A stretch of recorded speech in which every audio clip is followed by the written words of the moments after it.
ഹരേ കൃഷ്ണ. അപ്പൊ എല്ലാവർക്കും പ്രണാമം. ഇന്നത്തെ നമുക്ക് ഇൻട്രൊഡക്ഷൻ ക്ലാസ്സിന്റെ സ്ലൈഡ് അത്ര കറക്റ്റ് ആയിട്ടില്ല, ഉള്ളത് അത്ര സുഖമുള്ളതല്ല. അപ്പൊ അതുകൊണ്ട് ബുക്ക് നോക്കിയിട്ട് നമുക്ക് എടുക്കാം കേട്ടോ. നോക്കട്ടെ.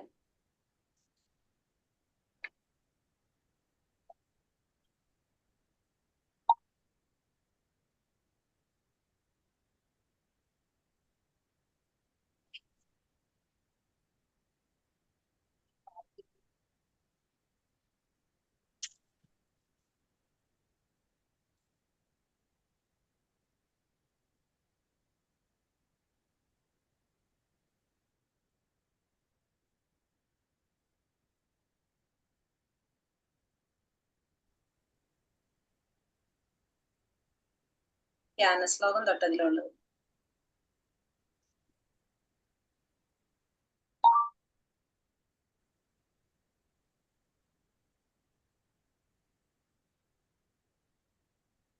ഹരേ കൃഷ്ണ മാതാജി, ഒരു റിക്വസ്റ്റ് ഉണ്ട്. ഇത് സ്ലൈഡ് ഇടുമ്പോ ഒരു സെക്കൻഡ് അവിടെ നിർത്തണം കേട്ടോ. സ്ക്രീൻഷോട്ട് എടുക്കാനുള്ള സമയം തരണം. ഹരേ കൃഷ്ണ. അപ്പൊ സ്ലൈഡ് ഇല്ല ഇതിന്റെ. നമ്മള് ബുക്ക് വെച്ചിട്ടാണ് ക്ലാസ് എടുക്കുന്നത് കേട്ടോ. ശരിയായി. അപ്പൊ അത് സമാധാനമായല്ലോ, അതിനും തീരുമാനമായി. കൃഷ്ണ മാതാജി അപ്രോച്ച് റിമൂവ് ചെയ്തിട്ടുണ്ടോ? റിമൂവ് ചെയ്തു. ആ, ഹരേഷ്ണ മാതാജി. അപ്പൊ നമ്മള് ഉപനിഷത്താണ് നമ്മൾ പഠിക്കാൻ പോകുന്നത്. ഇനി ഫസ്റ്റത്തെ നമ്മൾ പഠിക്കുന്നത് ആകെ ഒരേ ഒരു ഉപനിഷത്താണ് നമുക്ക് ഇതിൽ പഠിക്കാനുള്ളത്, ഈശോപനിഷത്ത്. അതില് ഫസ്റ്റ് നമ്മളെടുത്ത് ഈ ബുക്കിലുള്ളത് മാത്രമേ നമ്മൾ പറഞ്ഞു പോകുന്നുള്ളൂ, കൂടുതലും ഇല്ല കുറവും ഇല്ല കേട്ടോ. അതേ രീതിയിലായിരിക്കും. അവതാരികയാണ് അപ്പൊ നമ്മൾ ഇന്ന് എടുക്കുന്നത്. അവതാരികയില് കുറച്ച് ഉള്ളത് നമുക്ക് പറയാം. അപ്പൊ ഫസ്റ്റ് ചോദ്യമാണ് ഇരിക്കുന്നത്. എന്താ പറയുന്നത്? ധന്യാത്മാക്കളെ, എന്താണ് വേദം? വേദം എന്ന് പറഞ്ഞാൽ എന്താണ്? ക്വസ്റ്റ്യൻസ് ഇട്ടിട്ടുണ്ടല്ലോ അല്ലെ ഗ്രൂപ്പില്. വേദം എന്ന് പറഞ്ഞാൽ എന്താണ് എന്നാണ് ചോദിക്കുന്നത്. വേദം എന്ന് പറഞ്ഞാൽ എന്താണ്? ഇട്ടിട്ടുണ്ട് മാതാജി, ഗ്രൂപ്പ് നോക്കിക്കേ. ഇട്ടിട്ടുണ്ട് മാതാജി, ഇട്ടിട്ടുണ്ട്. സതി മാതാജി ഞാൻ ഇപ്പൊ ഇടാം. സതി മാതാജി ഞാൻ മറ്റേ ഗ്രൂപ്പില്, ഇതിലില്ല. രണ്ട് ഗ്രൂപ്പിൽ ഇടേണ്ടി വരില്ലേ? 2-3 ഗ്രൂപ്പിൽ ഇടേണ്ടി വരും ക്വസ്റ്റ്യൻസ്. അപ്പൊ ഫസ്റ്റ് നമ്മള് വേദം എന്ന് വെച്ചാൽ എന്താണ് നമുക്കറിയാം. വേദം എന്ന് വെച്ചാൽ എന്താണ്? അറിവ്. വേദം എന്ന് വെച്ചിട്ടുണ്ടെങ്കിൽ അറിവ്. വേദങ്ങൾ നമുക്ക് എവിടെ നിന്നാണ് കിട്ടിയിരിക്കുന്നത്? ഭഗവത്ഗീതയിൽ ഭഗവാൻ പറയുന്നുണ്ട് അല്ലെ, 15ാമത്തെ അധ്യായത്തിൽ പറയുന്നുണ്ട് വേദങ്ങൾ എവിടെ നിന്നാണ് കിട്ടിയിരിക്കുന്നത്? ഭഗവാനിൽ നിന്നാണ് നമുക്ക് വേദങ്ങൾ വന്നിരിക്കുന്നത് അല്ലെ. വേദങ്ങള് ഭഗവാനിൽ നിന്നാണ് വന്നിരിക്കുന്നത്, നമുക്കറിയാം. ഇനി നമുക്ക് ഒന്നും കൂടി അറിയാം. നമ്മുടെ ജീവാത്മാക്കൾക്ക് കാണുന്ന 4 ന്യൂനതകൾ നമുക്കറിയാം. എന്തൊക്കെയാണ്? 4 ന്യൂനതകൾ നമ്മൾ പഠിച്ചിട്ടുണ്ടല്ലോ, ഭഗവത്ഗീതയിൽ പഠിച്ചിട്ടുള്ളത് തന്നെയാണ്. ജീവാത്മാക്കൾക്ക് കാണുന്ന 4 ന്യൂനതകൾ ഏതൊക്കെയാണെന്ന് ഓർമ്മയുണ്ടോ?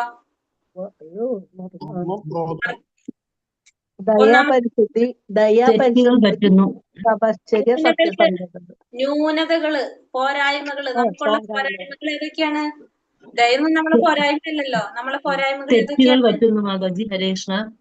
തെറ്റ് പറ്റും. പിന്നെന്താണ്? നമുക്ക് എന്ത് സംഭവിക്കും? വിഷമതനാണ്. മറ്റുള്ളവരെ വഞ്ചിക്കാനുള്ള പ്രവണതയുണ്ട്.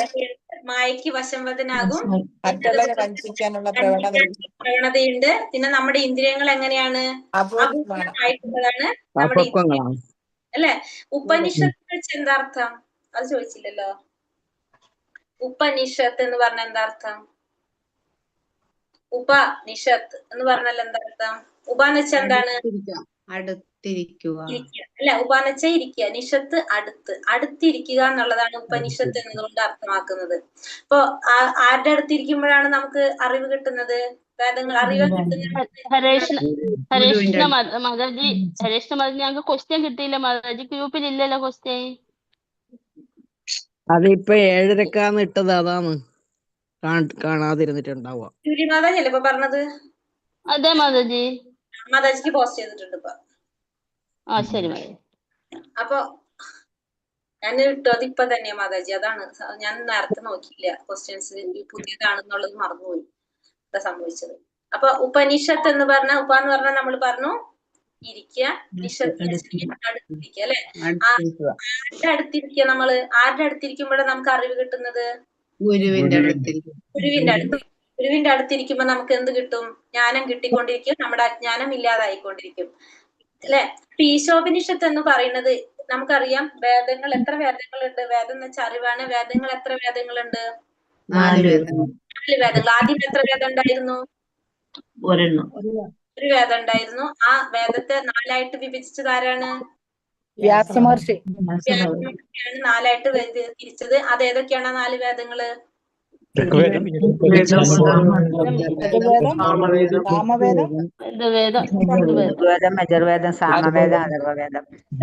4 വേദങ്ങൾ അല്ലെ. ഇതൊക്കെയാണ് ഋഗ്വേദം, സാമവേദം, യജുർവേദം, അഥർവവേദം. ഈശോപനിഷത്ത് എന്ന് പറയുന്നത് യജുർവേദത്തിന്റെ ഭാഗമാണ്. ഏത്? ഈശോപനിഷത്ത് എന്ന് പറയുന്നത് യജുർവേദത്തിന്റെ ഒരു ഭാഗമാണ്. ഏത്? ഈശോപനിഷത്ത് എന്ന് പറയുന്നത്. ഇതിൽ മെയിൻ ആയിട്ട് നമുക്ക് പറയാനുള്ളത് വേറൊരു കാര്യം കൂടി പറയാൻ നോക്കട്ടെ.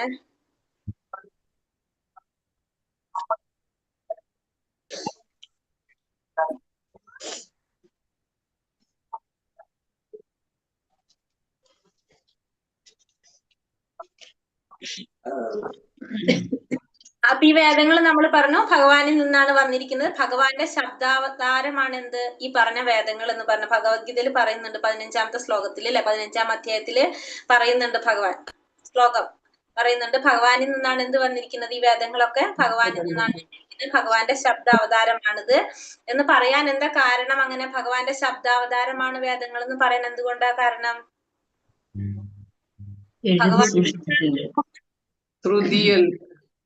ഭഗവാനിൽ നിന്ന് വന്നതാണ്. ഭഗവാൻ വാമൊഴിയായിട്ട് പറഞ്ഞു കൊടുക്കാണത് അല്ലെ. ഭഗവാൻ വാമൊഴി, അതിനു മുന്നേ ആരും എഴുതി വെച്ചിട്ടില്ല, ഒന്നുമില്ല. ഭഗവാൻ വാമൊഴിയായിട്ട് ഇത് പറഞ്ഞു കൊടുത്താണ്. ആർക്കാണ് പറഞ്ഞു കൊടുത്തത്? ബ്രഹ്മാവിന് പറഞ്ഞു കൊടുത്തു അല്ലെ. അങ്ങനെ അതുകൊണ്ടാണ് ഇത് വാമൊഴിയായിട്ടെന്ന് പറഞ്ഞത്. അങ്ങനെ ബ്രഹ്മാവ് പിന്നെ ആർക്ക് പറഞ്ഞു കൊടുത്തു? പറഞ്ഞു കൊടുത്തു. പിന്നെ വ്യാസമഹർഷിക്ക് പറഞ്ഞു കൊടുത്തു. അതിനുശേഷമാണ് അത് എന്തായിട്ട് മാറിയത്? ലിഖിതായിട്ട് വരുന്നത്. അതിനു മുന്നേ അതെന്താണ്? വാമൊഴിയായിരുന്നു. അപ്പൊ അതുകൊണ്ട് നമ്മൾ എന്ത് പറയാം ഇതിന്? ഭഗവാന്റെ ശബ്ദാവതാരം എന്ന് പറയാം. കാരണം ഭഗവാനാണ് ഇത് ആദ്യമായിട്ട് പറഞ്ഞു കൊടുക്കുന്നത്. അപ്പൊ അതിൽ എന്തുണ്ട്? ഭഗവാനിൽ നിന്ന് വന്നതായത് കൊണ്ട് നമ്മൾ ഈ വേദങ്ങളെ നമുക്ക് എന്തെന്ന് പറയാം? സത്യമാണത്. വേദങ്ങള് സത്യമാണ്. വേദങ്ങളെ നമുക്ക് അമ്മയാണെന്ന് പറയാം. അമ്മ ഒരു സത്യമാണ്. അതുകൊണ്ട് വേദങ്ങളെ നമുക്ക് എന്തെന്ന് പറയാം?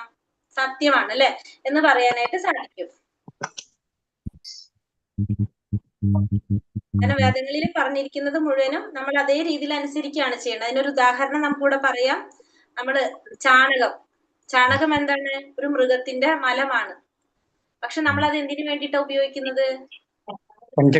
പൂജാതികർമ്മങ്ങൾക്കൊക്കെ ഉപയോഗിക്കും, ശുദ്ധീകരിക്കാൻ വേണ്ടിട്ട് ഉപയോഗിക്കുന്നു അല്ലെ. പക്ഷെ മറ്റുള്ള മൃഗങ്ങളുടെ അല്ലെങ്കിൽ ജീവാത്മാവിന്റെ മറ്റുള്ളതിന്റെ മലം നമ്മൾ ഉപയോഗിക്കുന്നുണ്ടോ? അത് അശുദ്ധാണ്. എന്തുകൊണ്ടാണ്? വേദങ്ങളിൽ പറഞ്ഞ കാരണം കൊണ്ടാണ് നമ്മൾ അത് ഉപയോഗിക്കുന്നത് ആണല്ലോ. അതേപോലെ തന്നെ നമ്മള് അസ്ഥി, ശംഖ് അല്ലെ, അതെന്ന് പറയുന്നത് ഒരു ജീവിയുടെ അസ്ഥിയാണത്. നമ്മൾ അത് എന്തിനു ഉപയോഗിക്കുന്നു? പൂജയ്ക്ക് ഉപയോഗിക്കുന്നുണ്ട്. പക്ഷെ അല്ലെങ്കിലോ നമ്മൾ ആ അസ്ഥി നമ്മൾ എങ്ങനെയാണ് ഉപയോഗിക്കുന്നത്? അശുദ്ധമായിട്ടാണ് നമ്മൾ കാണുന്നത് അല്ലെ. അപ്പൊ അതെന്തുകൊണ്ടാണ്? വേദങ്ങളിൽ പറഞ്ഞത് കൊണ്ടാണ് നമ്മൾ അതിനെ ഫോളോ ചെയ്തു പോകുന്നത്. അപ്പൊ വേദം എന്ന് പറയുന്നത് എന്താണ്? അപ്പൊ അതൊരു സത്യമാണ്. അറിവ് സത്യമായിട്ടുള്ളതാണ്. അതിന് നമുക്ക് എന്തെന്ന് പറയാം? അമ്മയെ പോലെയാണെന്ന് പറയാം. അമ്മയായിട്ടാണ് വേദങ്ങളെ നമ്മൾ കണക്കാക്കുന്നത്. പിന്നെ വേദങ്ങളെ വേറൊരു പേര് പറയാൻ നമുക്ക് ശ്രുതി എന്നുകൂടി പറയാനായിട്ട് സാധിക്കും. കാരണം അതെങ്ങനെയാണ്? ശ്രവണത്തിൽ കൂടിയാണ് നമുക്ക് എന്ത് കൈവന്ന അറിവാണത് വേദങ്ങള്. അതുകൊണ്ട് നമുക്ക് അതിന് എന്തെന്നും കൂടി പറയാം? ശ്രുതി എന്നുകൂടി പറയാനായിട്ട് സാധിക്കും.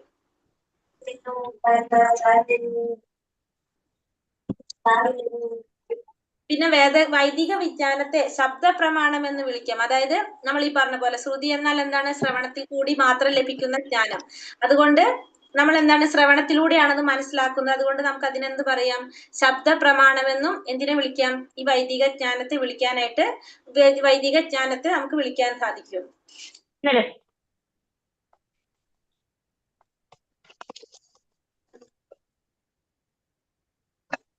എപ്പോഴും പറയും ഈ ചപ്പാത്തി തീരും. ഹരേ കൃഷ്ണ. ശ്രുതി അപ്പൊ ശബ്ദം വേദം എന്ന് പറഞ്ഞ നമ്മൾ പറഞ്ഞു, അറിവെന്ന് പറഞ്ഞു അല്ലെ.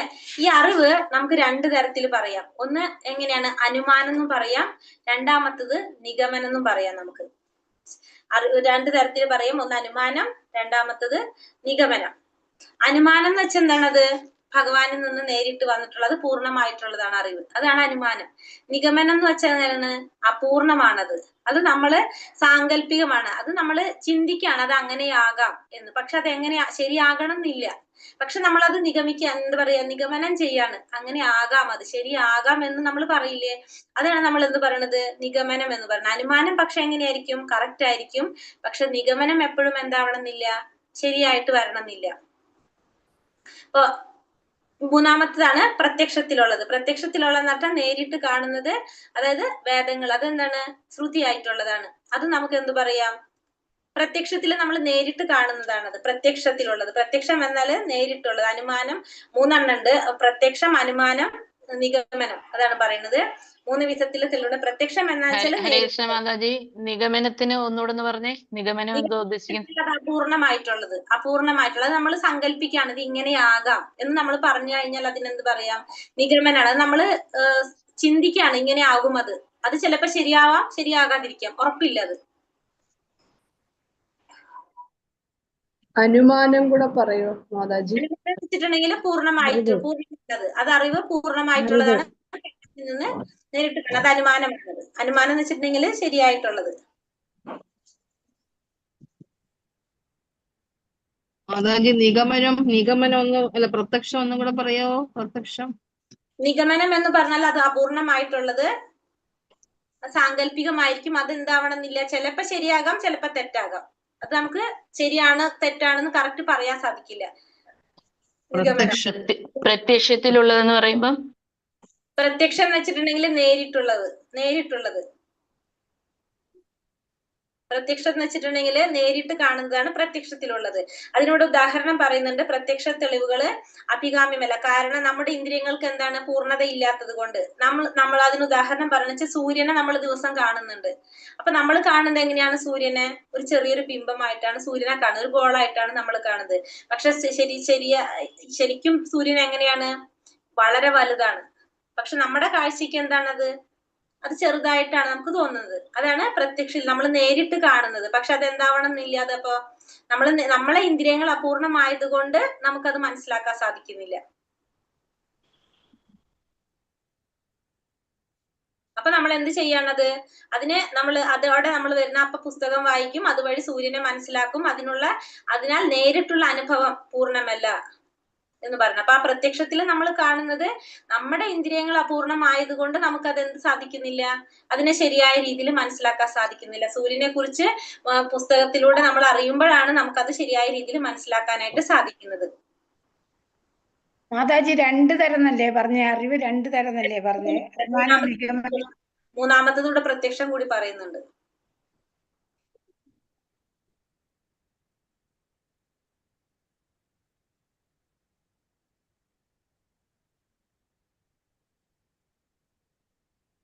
അത് മൂന്നും മനസ്സിലായോ? മനസ്സിലായി.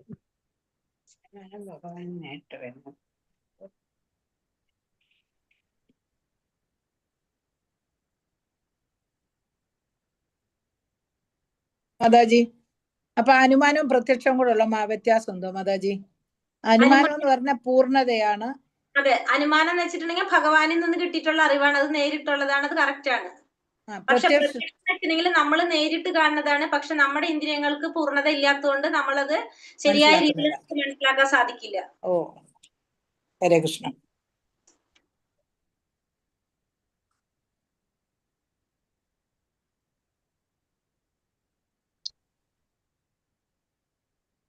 ഇനി അടുത്തത് പറയുന്നത് ഒരു ആധ്യാത്മിക ഗുരുവിന്റെ യോഗ്യതകളെ കുറിച്ചാണ് ഇതിനോട് പറയുന്നത്. ഒരു ഗുരുവിന്റെ യോഗ്യതകൾ എന്തൊക്കെയാണ് വേണ്ടത്? വൈദിക സന്ദേശം ശരിയായ സ്രോതസ്സിൽ നിന്ന് ശരിയായി കേട്ട് പഠിച്ച ആളായിരിക്കണം. അല്ലാത്ത പക്ഷം വിശ്വാസിനല്ല, വേണ്ട വിധം ബ്രഹ്മത്തിൽ മനസ്സുറപ്പിച്ചായിരിക്കണം. ഇതാണ് 2 യോഗ്യതകൾ. നമുക്ക് അറിയാവുന്നതാണ് അല്ലെ, ഒരു ആധ്യാത്മിക ഗുരുവിന് എങ്ങനെയായിരിക്കണം, അതിന്റെ യോഗ്യതകൾ നമുക്കറിയാം. കാരണം ശരിയായ ഉറവിടത്തിൽ നിന്നായിരിക്കണം അദ്ദേഹം എന്ത് നേടേണ്ടത്, അയാൾ അറിവ് നേടേണ്ടത്. എന്നിട്ട് അതെന്ത് ചെയ്യണം, പറഞ്ഞു കൊടുക്കണം. അതല്ലാതെ കേട്ട് പഠിച്ച ആളായിരിക്കരുത്. ശരിയായ രീതിയിൽ സ്രോതസ്സിൽ നിന്ന് കേട്ട് പഠിച്ച വ്യക്തി ആയിരിക്കണം. അല്ലാത്ത പക്ഷം എന്തല്ലത്, വിശ്വാസിനല്ല.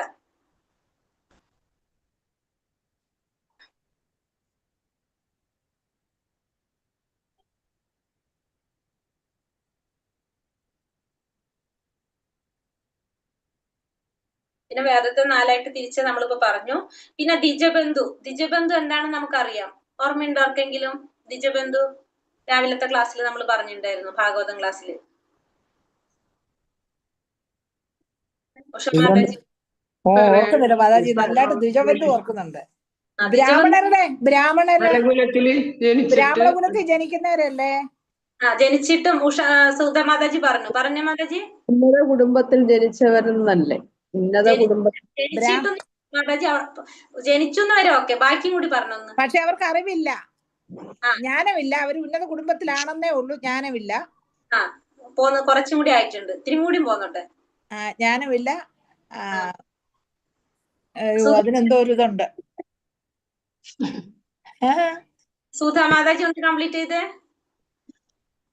ഉയർന്ന കുലത്തിൽ ജനിച്ചാലും അതിനുള്ള ഒരു ഇത് ചെയ്തില്ല എന്നുണ്ടെങ്കിൽ അവർക്ക് ഒരു വില ഉണ്ടാവില്ല എന്നുള്ളതാണ്.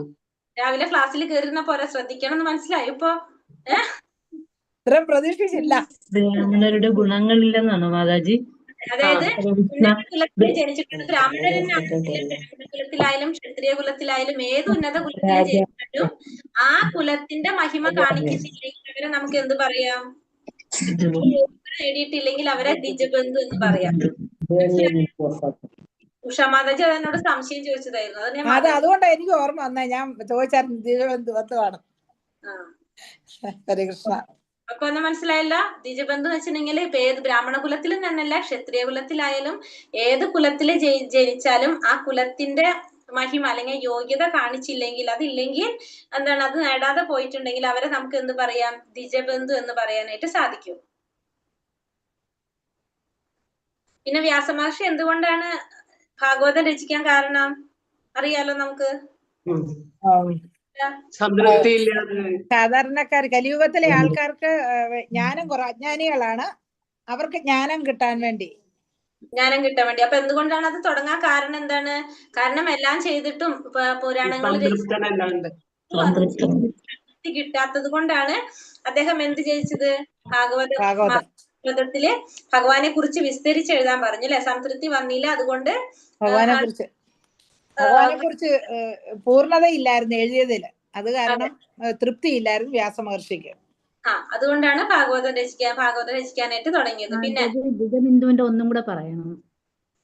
ദ്വിജബന്ധു എന്ന് വെച്ചിട്ടുണ്ടെങ്കിൽ ബ്രാഹ്മണ കുലത്തിൽ അല്ലെങ്കിൽ ഉയർന്ന കുലത്തിൽ ജന്മം എടുത്തിട്ടും ആ ഉചിതമായ യോഗ്യതകൾ നേടാതെ പോയി കഴിഞ്ഞാൽ, ഒരു ബ്രാഹ്മണ കുലത്തിലാണെങ്കിൽ ബ്രാഹ്മണന്റെ യോഗ്യതകൾ ഉണ്ടാവും, ക്ഷത്രിയ കുലത്തിലാണെങ്കിൽ ക്ഷത്രിയന്റെ യോഗ്യതകൾ ഉണ്ടാവും. അത് നേടാതെ പോയി കഴിഞ്ഞാൽ അവരെ നമുക്ക് എന്ത് പറയാം? ദ്വിജബന്ധു എന്ന് പറയാം.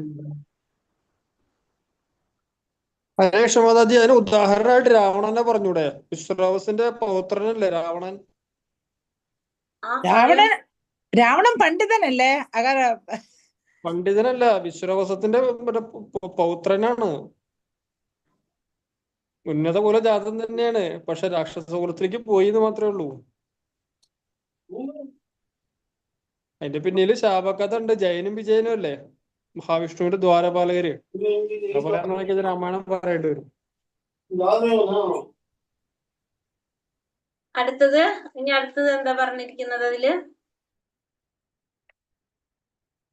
ഹരേ കൃഷ്ണ മാതാജി, ഉയർന്ന കുടുംബത്തിൽ നിന്നും വന്നവരാണെങ്കിൽ ആ കുലത്തിന്റെ മഹിമ കാണിച്ചില്ലെങ്കിൽ അവരാണ് നിജബന്ധു. ശരിയാണോ മാതാജി? വന്നവരല്ല, ജനിച്ചിട്ട് ഉയർന്ന കുലത്തിൽ ജന്മം കിട്ടിയിട്ടും ആ കുലത്തിന്റെ മഹിമ ഇല്ലെങ്കിൽ.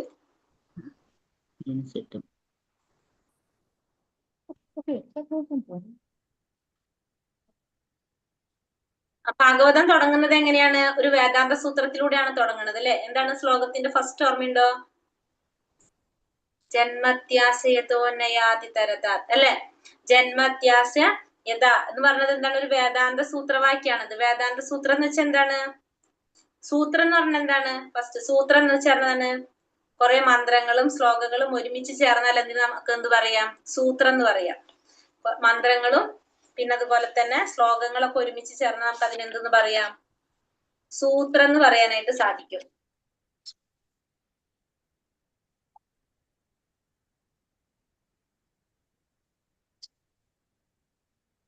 പിന്നെ അതുപോലെ തന്നെ വേറൊരു കൂടി പറയാം, സംഹിത. സംഹിത എന്ന് വെച്ചിട്ടുണ്ടെങ്കിൽ കുറെ സൂത്രം ഒരുമിച്ച് ചേർന്ന് അതിന് നമുക്ക് എന്ത് പറയാം? സംഹിത എന്ന് പറയാം. അപ്പൊ സൂത്രം എന്ന് വെച്ചാൽ കുറെ മന്ത്രങ്ങളും ശ്ലോകങ്ങളൊക്കെ ഒരുമിച്ച് ചേർന്ന് അതിനെ സൂത്രം എന്ന് പറയും. അങ്ങനെ കുറെ സൂത്രങ്ങൾ ഒരുമിച്ച് ചേർന്ന് അതിനെ സംഹിത എന്ന് പറയും. അപ്പൊ വേദാന്ത സൂത്രം എന്ന് പറയുന്നത് എന്താണ്? ഇനി വേദാന്ത സൂത്രം എന്ന് പറയുന്നത് എന്താണ് അറിയാവോ? നമ്മൾ പറഞ്ഞിട്ടുണ്ടല്ലോ അത് ഭാഗവതത്തില്. കേൾക്കുന്നവർ ഇരിക്കുന്നവരൊന്ന് പറഞ്ഞേ. പരമമായ ജ്ഞാനം, കൃഷ്ണൻ അല്ലേ? അതങ്ങനെയൊക്കെയല്ലേ?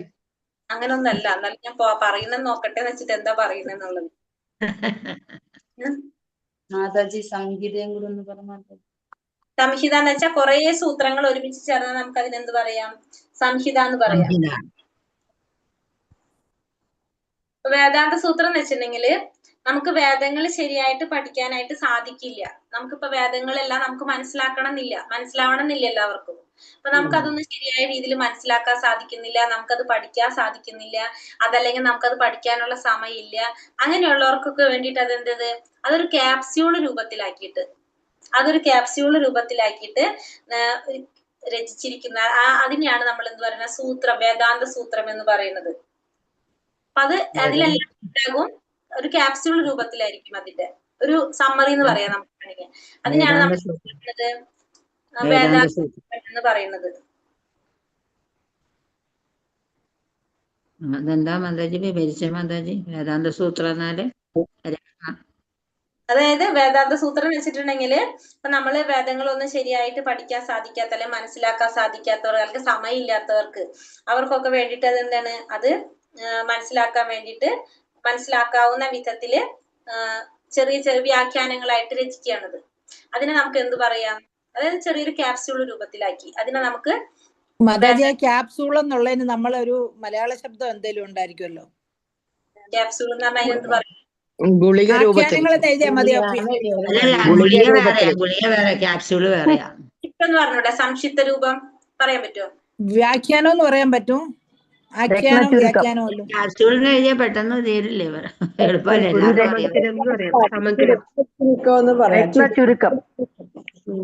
രത്നചുരുക്കം എന്ന് പറയാവോ?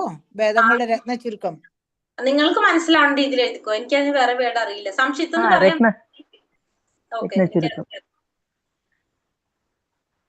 ഏതാണ്ട് സംഭരിച്ച് ചെറിയ വ്യാഖ്യാനങ്ങളാക്കി രചിച്ചതെന്ന് പറയാം. അതെ, അതായത് വലിയ ഒരു എന്താ പറയാ 3-4 പേജ് നമ്മളിപ്പോ ഭാഗവതം ചെയ്യുന്ന പോലെ ഒരു 10-50 ശ്ലോകം ഉള്ളതിനെ നമ്മൾ സമ്മറി ആക്കിയിട്ട് എഴുതി കഴിഞ്ഞാൽ നമ്മളത് എന്താണ്? അത് സമ്മറി ആക്കിയില്ല നമുക്കത്.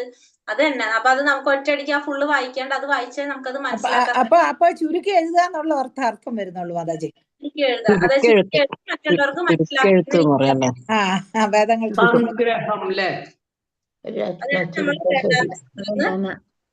ഹരേ കൃഷ്ണ.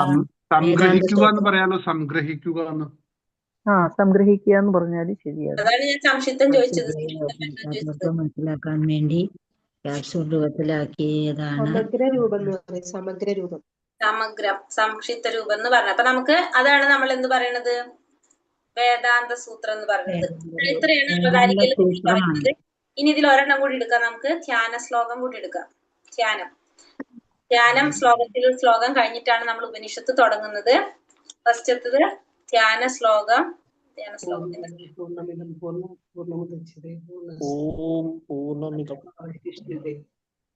പൂർണ്ണമദം പൂർണ്ണമിദം പൂർണ്ണാത് പൂർണ്ണമുദ്യച്യതേ പൂർണ്ണസ്യ പൂർണ്ണമാദായ പൂർണ്ണമേവാവശിഷ്യതേ.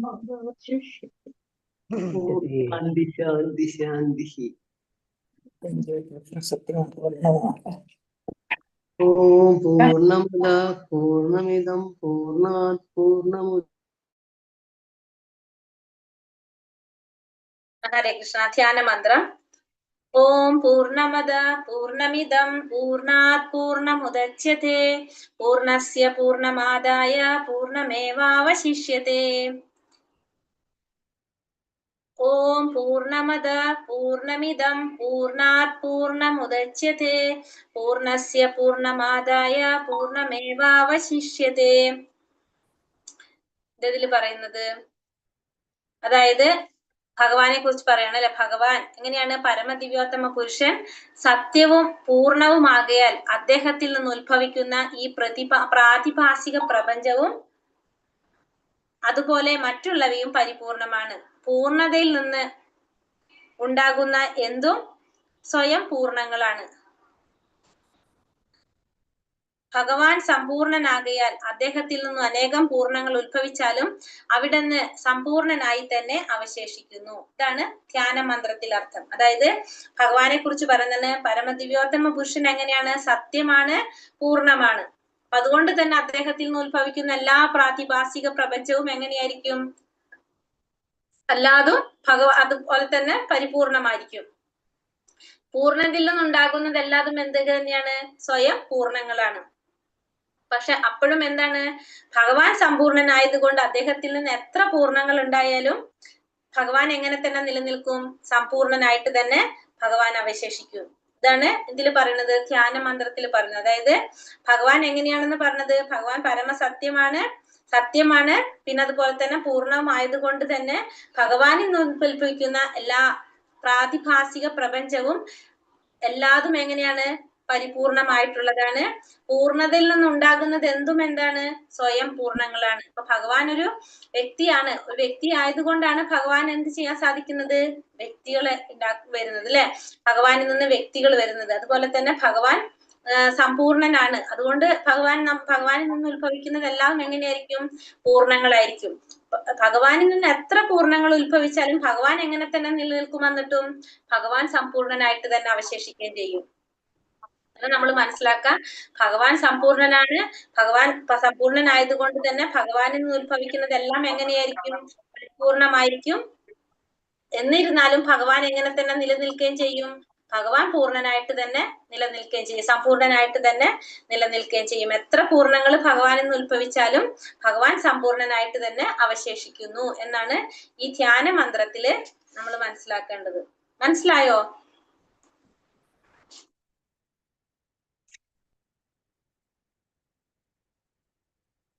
ഹരേ കൃഷ്ണ. ഹരേ കൃഷ്ണ. മനസ്സിലായി മാതാജി? മനസ്സിലായി.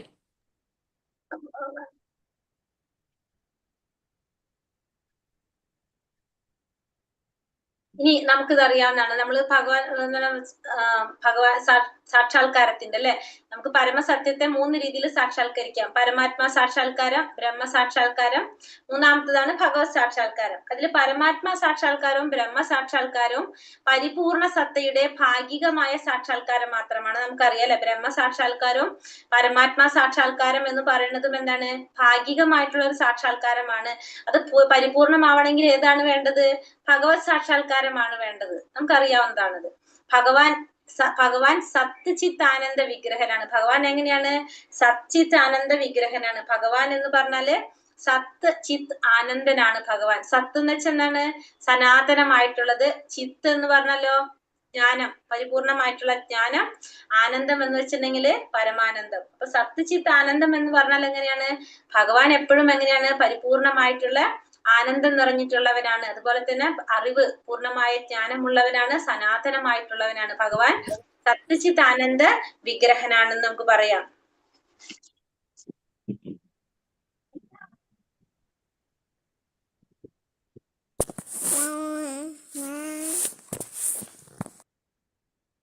വിഗ്രഹ എന്നാൽ രൂപം എന്നർത്ഥം. പൂർണ്ണസത്ത രൂപരഹിതനല്ല. രൂപരഹിതനായിരുന്നുവെങ്കിൽ അഥവാ അവിടുത്തെ സൃഷ്ടിയേക്കാൾ ഏതെങ്കിലും വിധത്തിൽ കുറവുള്ളവനെങ്കിൽ അവിടുന്ന് പൂർണ്ണമാകാൻ ഇടയില്ല. അപ്പൊ ഭഗവാൻ, ഇപ്പൊ നമുക്കറിയാലേ, ഭഗവാൻ ഒരു വ്യക്തിയല്ല എന്ന് പറയുന്നവരടുത്ത് നമുക്ക് പറയാവുന്ന ഒരു കാര്യമാണ്. ഭഗവാൻ ഒരു വ്യക്തി ആയതുകൊണ്ടാണ്, ഭഗവാൻ എന്ന് രൂപരഹിതനല്ലാത്തത് കൊണ്ടാണ് എന്താണ് സാധിക്കുന്നത്?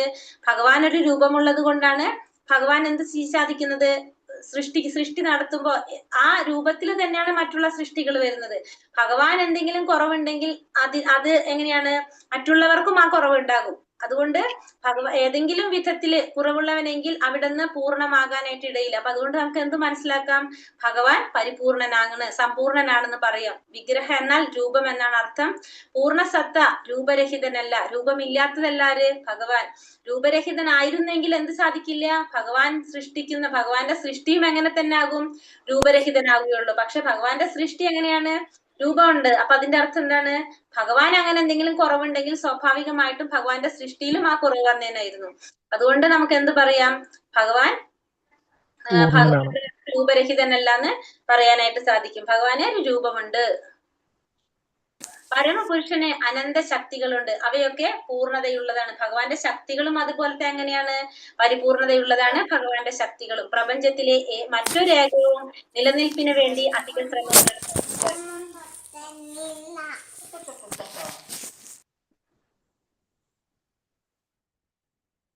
പരമപുരുഷന് അനന്തമായ ശക്തികളാണ് ഭഗവാനുള്ളത്. ആ പ്രപഞ്ചത്തിലെ മറ്റൊരു ഏകകവും എന്ത് ചെയ്യാറില്ല? നിലനിൽപ്പിന് വേണ്ടി അധിക ശ്രമം നടത്താറില്ല.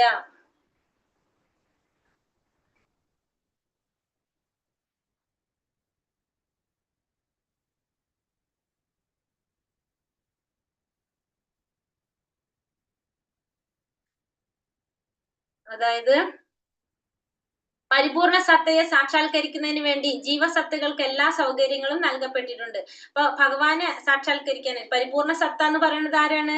പരമാത്മാവിനെ ഭഗവാനെ സാക്ഷാത്കരിക്കാൻ വേണ്ടിയിട്ട് ജീവാത്മകൾക്ക് എല്ലാവിധ സൗകര്യങ്ങളും നൽകപ്പെട്ടിട്ടുണ്ട്. ജനന മരണ ചക്രത്തിൽ 84 ലക്ഷം ജീവയോനികൾ പിന്നിട്ടതിന് ശേഷമാണ് മനുഷ്യ ജന്മം ലഭിക്കുന്നത്. അപ്പോ ഈ ജനന മരണ ചക്രത്തിൽ 84 ലക്ഷം ജീവയോനികളിലൂടെ പിന്നിട്ടതിന് ശേഷമാണ് നമുക്ക് എന്ത് ലഭിക്കുന്നത്?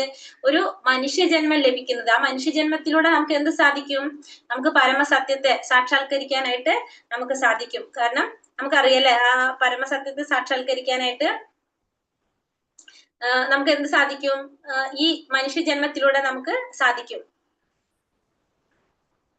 അതല്ലാത്ത പക്ഷം എന്താ സംഭവിക്കുന്നത്? നമ്മള് വീണ്ടും ആ ജനന മരണ ചക്രത്തിൽ നമ്മൾ പെട്ടുകൊണ്ടേയിരിക്കും. മനുഷ്യജന്മത്തിൽ പരിപൂർണതയെ സാക്ഷാത്കരിക്കാത്ത പക്ഷം ഭൗതിക പ്രകൃതിയുടെ നിയമം അനുസരിച്ച് വീണ്ടും ജനന മരണ ചക്രത്തിൽപ്പെട്ട് ഉഴലേണ്ടി വരും. അപ്പൊ നമുക്ക് അതിൽ സാധിച്ചില്ലെങ്കിൽ നമ്മൾ വീണ്ടും എന്ത് വേണ്ടി വരും? ആ ഭൗതിക പ്രകൃതിയുടെ ആ നിയമങ്ങൾ അനുസരിച്ച് നമ്മൾ വീണ്ടും ആ ജനന മരണ ചക്രത്തിൽ പെട്ട് നമ്മൾ ഉലയേണ്ടതായിട്ട് വരും.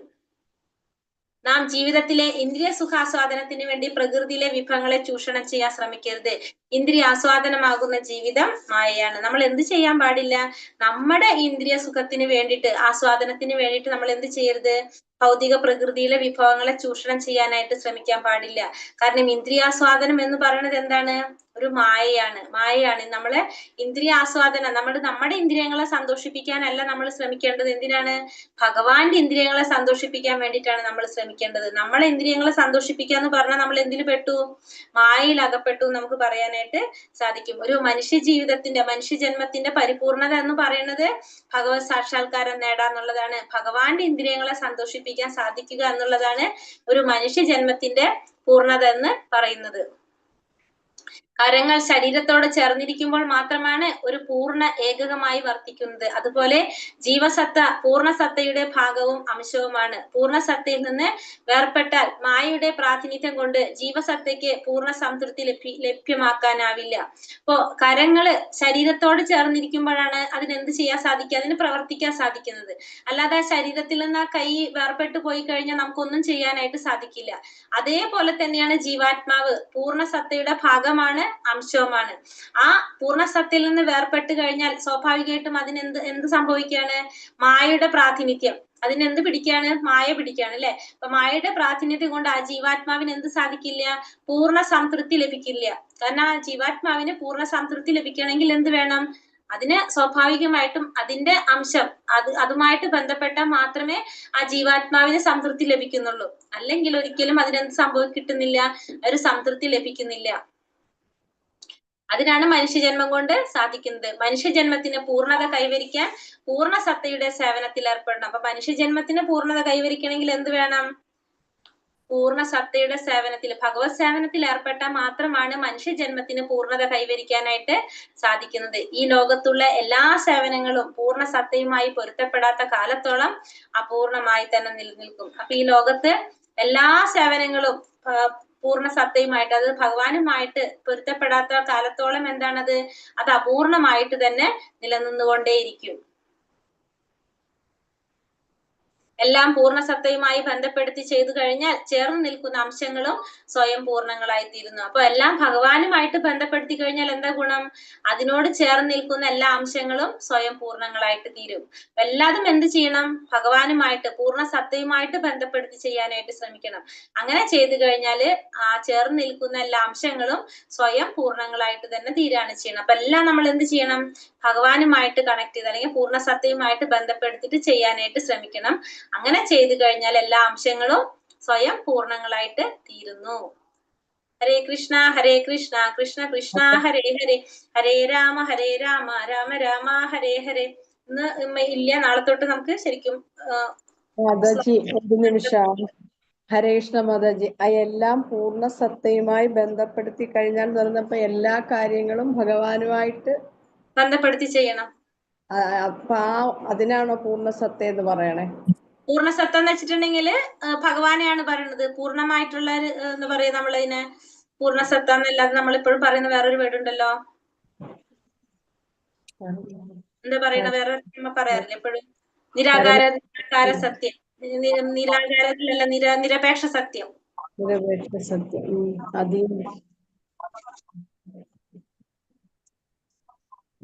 എല്ലാം ഭഗവാനുമായിട്ട് ബന്ധപ്പെടുത്തിയിട്ട് ചെയ്യാം.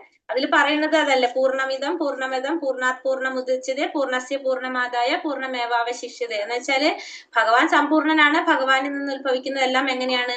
പരിപൂർണമായിട്ടുള്ളതാണ്. പക്ഷെ എന്നാലും ഭഗവാൻ എങ്ങനെ എത്ര പൂർണ്ണങ്ങൾ ഉണ്ടായാലും ഭഗവാൻ അപ്പോഴും എങ്ങനെ തന്നെ അവശേഷിക്കും? സമ്പൂർണ്ണനായിട്ട് തന്നെ അവശേഷിക്കും. അപ്പൊ എല്ലാതും ഭഗവാന്റെ അംശം തന്നെയാണ്. അപ്പൊ എല്ലാതും ഭഗവാനായിട്ട് കണക്ട് ചെയ്യുമ്പോഴാണ് അതിന് എന്ത് കിട്ടുന്നത്?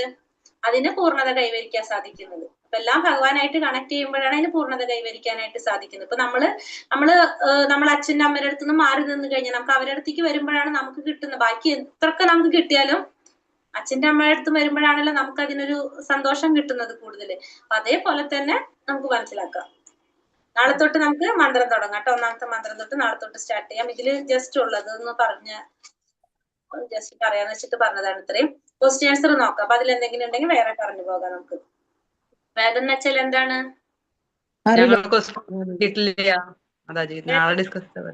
ക്വസ്റ്റ്യൻ ഗ്രൂപ്പിൽ വരും മാതാജി എന്തായാലും കേട്ടോ. വേദം എന്ന് വെച്ചാൽ എന്താണ്? അറിവ്. തത്താത്മാവിന് കാണുന്ന 4 ന്യൂനതകൾ എന്തൊക്കെയാണ് മാതാജി? അർത്ഥമാക്കുന്നത് അതിന്റെ എന്താണ് അർത്ഥമാക്കുന്നതെന്ന് ചോദിച്ചാൽ അറിവെന്ന് മാത്രം മതിയോ, അതോ ഈ അനുഭവം നിഗമനം അതിനകത്ത്? വേണ്ട. വേദം എന്ന് വെച്ചാൽ അറിവ് എന്നാണ് അർത്ഥമാക്കുന്നത്. തത്താത്മാവിന് കാണുന്ന 4 ന്യൂനതകൾ എന്തൊക്കെയാണ്? തെറ്റുപറ്റുന്നു, മയക്കുവശമതനാകുന്നു, ചലിക്കാനുള്ള പ്രവണത, ഇന്ദ്രിയങ്ങൾ അപൂർണമാണ്. അത് പറയട്ടല്ലോ. ഭഗവത്ഗീതയിൽ 1ാമത്തെ ക്ലാസ് തൊട്ട് പഠിക്കുന്നത് നമ്മൾ അല്ലേ? അറിയാലോ. വേദങ്ങളുടെ മറ്റൊരു പേര്. Next question. വേദങ്ങളുടെ മറ്റൊരു പേര് ശ്രുതി. പേരുണ്ട്, ശ്രുതി എന്നും പേരുണ്ട്. വൈദിക ജ്ഞാനത്തെ ശബ്ദപ്രമാണം എന്ന് വിളിക്കാൻ കാരണം എന്താണ്?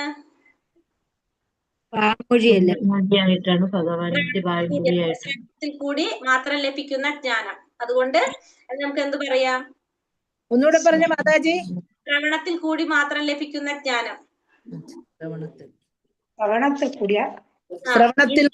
ജ്ഞാനം ആർജിക്കുന്ന വേദാധികാരമുള്ളവരിൽ നിന്ന് ശ്രവണം നടത്തുക. അതായത് ശ്രവണത്തിൽ കൂടി ലഭിക്കുന്ന ജ്ഞാനം ആയതുകൊണ്ട് വൈദിക ജ്ഞാനത്തെ ശബ്ദപ്രമാണം എന്ന് വിളിക്കും.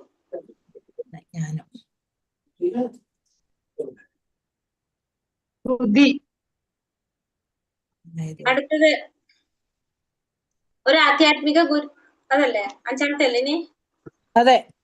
ഒരു ആധ്യാത്മിക ഗുരുവിന് വേണ്ട യോഗ്യതകൾ എന്തെല്ലാമാണ്? ശരിയായ സ്രോതസ്സിൽ നിന്നും കേട്ട് പഠിച്ച ആളായിരിക്കണം. വിശ്വാസമില്ല അയാള്. പിന്നെന്താണ്? പിന്നെ പറഞ്ഞത് വേണ്ട വിധം ബ്രഹ്മത്തിൽ മനസ്സുറച്ച ആളായിരിക്കണം. അതായത് ഭഗവാനിൽ മനസ്സുറപ്പിച്ച ഒരാളായിരിക്കണം. ശരിയായ സ്രോതസ്സിൽ നിന്ന് കേട്ട് പഠിച്ച വ്യക്തിയായിരിക്കണം. അല്ലാത്ത പക്ഷം നമുക്ക് എന്ത് പറയാൻ സാധിക്കില്ല? ആ വ്യക്തി തരുന്ന അറിവ് ശരിയാണെന്ന് പറയാൻ പറ്റില്ല അല്ലെ നമുക്ക്. കാരണം നമ്മള് ആധ്യാത്മിക അറിവിന്റെ പ്രശ്നം എന്താണ്, നമുക്ക് പറഞ്ഞു തരും, നമ്മളത് ശരിയായ സ്രോതസ്സിൽ നല്ല പഠിച്ചതെങ്കിൽ നമുക്ക് തെറ്റായ അറിവാണ് കിട്ടുന്നതെങ്കിൽ നമ്മൾ മറ്റുള്ളവർക്ക് പറഞ്ഞു കൊടുക്കുമ്പോൾ എന്താണ്, നമ്മളും തെറ്റാവും അവർക്കും തെറ്റ് പറഞ്ഞു കൊടുക്കും. അത് കൃഷ്ണാവബോധം ഉള്ള ആളായിരിക്കണം എന്ന് പറഞ്ഞാലോ? കൃഷ്ണാവബോധം എന്നല്ല പറയേണ്ടത്, ശരിയായ സ്രോതസ്സിൽ നിന്ന് തന്നെ നമുക്ക് കേട്ട് പഠിക്കണം.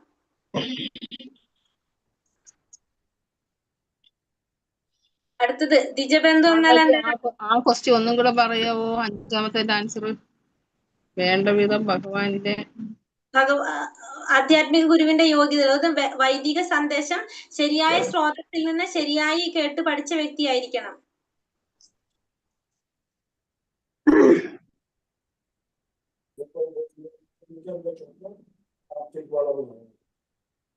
അത്രയും മതിയോ? അല്ല, അല്ലെങ്കിൽ അല്ലാത്ത പക്ഷത്തിനല്ല, വിശ്വാസിനല്ല. പിന്നെ വേണ്ട വിധം ബ്രഹ്മത്തിൽ മനസ്സുറച്ച ആളായിരിക്കണം.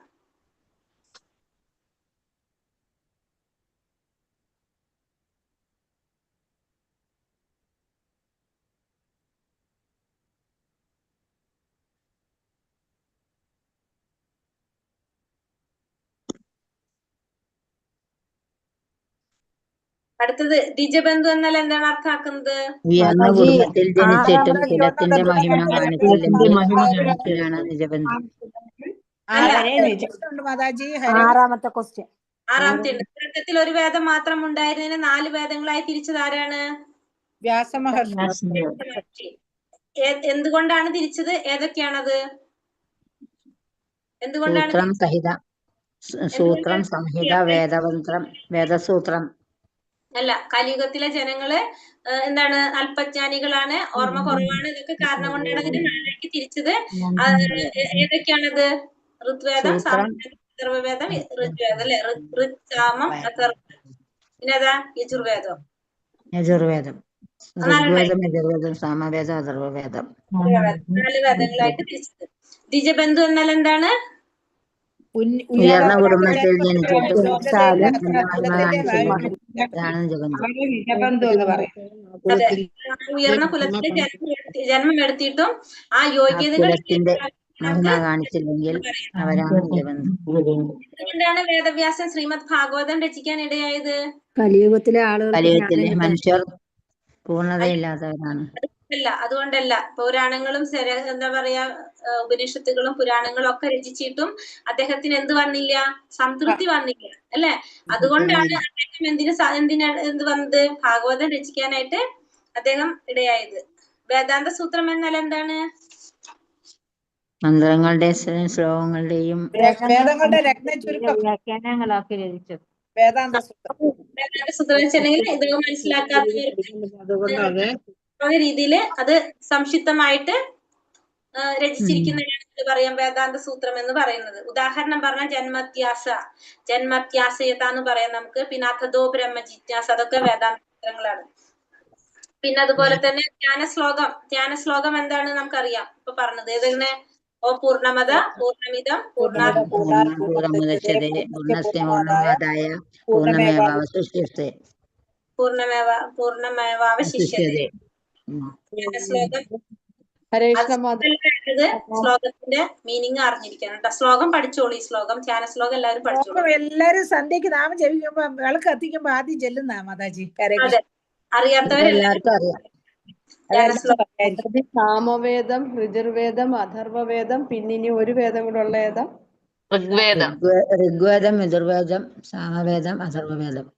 മനുഷ്യജന്മത്തിന് പൂർണ്ണത കൈവരിക്കാൻ സാധിക്കുന്നത് എങ്ങനെയാണ്? ഭഗവാന്റെ സേവനത്തിൽ ഏർപ്പെടുമ്പോൾ. എങ്ങനെയാണ്? സേവനത്തിൽ ഏർപ്പെടാൻ സാധിക്കുമ്പോഴാണ് മനുഷ്യജന്മത്തിന് പൂർണ്ണത കൈവരിക്കാനായിട്ട് സാധിക്കുന്നത്. ഇവിടെ പൂർണ്ണ സത്തയുടെ സേവനത്തിൽ ഏർപ്പെടുമ്പോൾ എന്നാണ് എഴുതിയിട്ടുള്ളത്. ഭഗവാൻ സേവനത്തിൽ ഏർപ്പെടാൻ സാധിക്കുമ്പോൾ എന്ന് എഴുതാട്ടോ. ഭഗവാന്റെ സേവനത്തിൽ, പൂർണ്ണ സത്തയുടെ സേവനത്തിൽ ഏർപ്പെടാൻ സാധിക്കുമ്പോഴാണ് മനുഷ്യജന്മത്തിന് പൂർണ്ണത സാക്ഷാത്കരിക്കാനായിട്ട് അല്ലെ കൈവരിക്കാനായിട്ട് സാധിക്കുന്നത്. സച്ചിത്താനന്ദം എന്ന് പറഞ്ഞാൽ എന്താണ്? ഗ്രഹം എന്നാൽ രൂപം. ആനന്ദം.